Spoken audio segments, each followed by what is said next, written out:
एक बार की बात है, एक युवा राजकुमार गौतम बुद्ध का शिष्य बनने आता है और उनसे शिक्षा लेता है। उस शिष्य को लगने लगा कि वह सब बंधनों से मुक्त हो चुका है, वो मन की सभी भावनाओं से ऊपर उठ चुका है। अगले दिन गौतम बुद्ध ने उस शिष्य को एक श्राविका के घर भिक्षा लेने भेजा। जब वह रास्ते में जा रहा था तो उसके मन में ख्याल आया कि जो भोजन मुझे बहुत पसंद थे, अब तो वो मुझे खाने को नहीं मिलेंगे। रूखा सूखा जो भी मिलेगा अब से उसी को खाना पड़ेगा। लेकिन जब वह श्राविका के घर गया तो उसने देखा कि उसकी थाली में वही भोजन परोसा गया जो उसे सबसे ज्यादा पसंद था।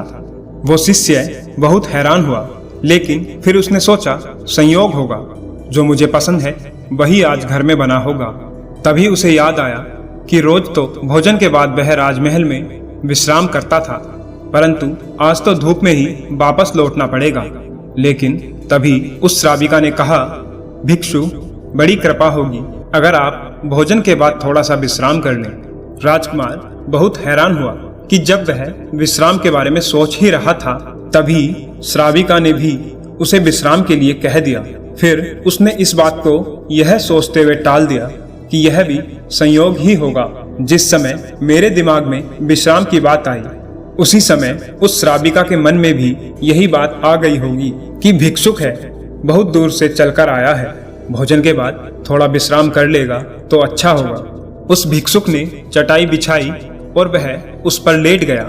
लेटते ही उसे ख्याल आया कि राजमहल छोड़ने के बाद अब ना तो अपने सर पर किसी का हाथ है, ना ही अपनी छत और ना ही अपना कोई बिछौना। अब तो आसमान ही छत है और जमीन ही बिछौना है। राजकुमार यह सोच ही रहा था कि वह श्राविका जो जा रही थी रुकी और बोली, भंते, ऐसा क्यों सोचते हैं आप? महात्मा बुद्ध से बड़ा कोई साया नहीं, जमीन से बड़ा कोई बिछौना नहीं और आकाश से बड़ी कोई छत नहीं। कृपया आप ऐसी बात ना सोचें। यह सुनते ही वह शिष्य एकदम से उठकर बैठ गया। अब उसके लिए यह मानना असंभव था कि ये बात केवल एक संयोग मात्र है।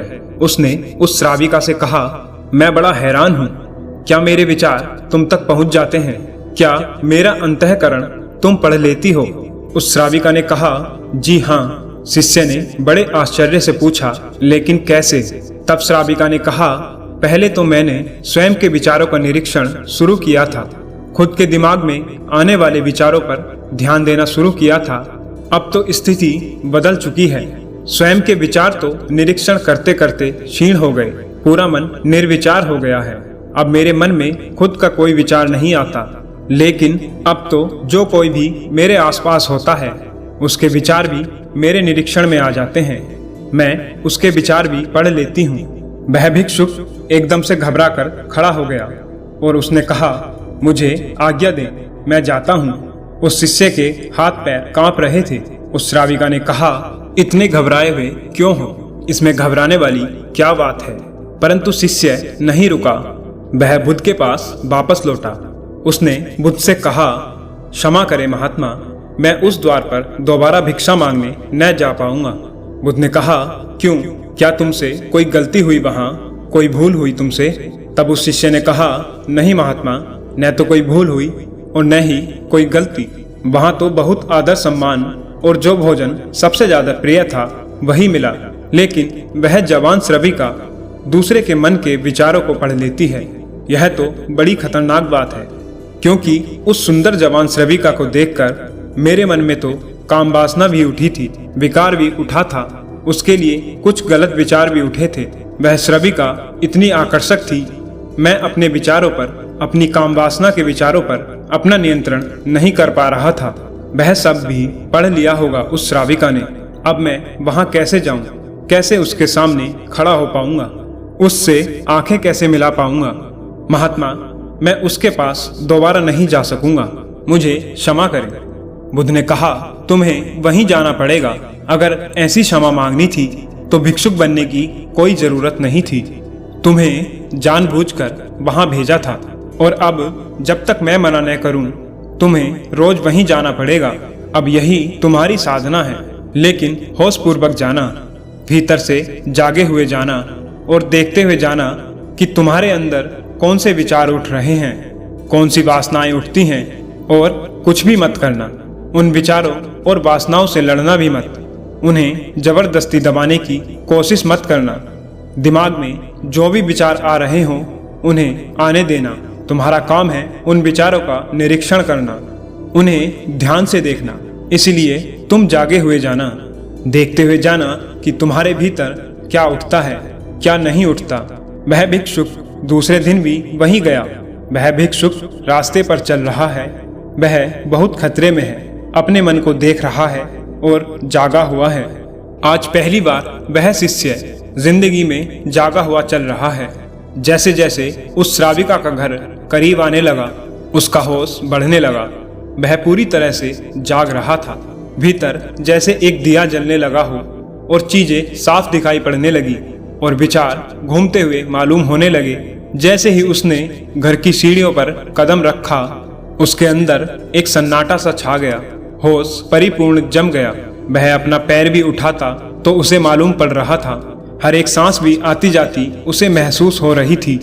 मन के अंदर विचार का जरा सा कोई भी कंपन आता या वासना की लहर उठती तो वो भी उसे दिखाई पड़ रही है।